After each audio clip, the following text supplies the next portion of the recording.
Sabedoria de Lao Tse. Lição 1. A natureza não tem pressa, e tudo acontece no seu tempo. Quantas vezes você se pegou correndo contra o relógio? Lao Tse nos ensina que a natureza é a maior prova de que as coisas têm seu tempo certo para acontecer. Um rio não força seu caminho, ele flui. Essa é a lição: respeite o seu tempo.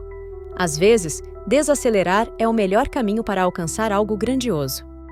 Inscreva-se no canal para não perder as próximas lições de grandes mestres.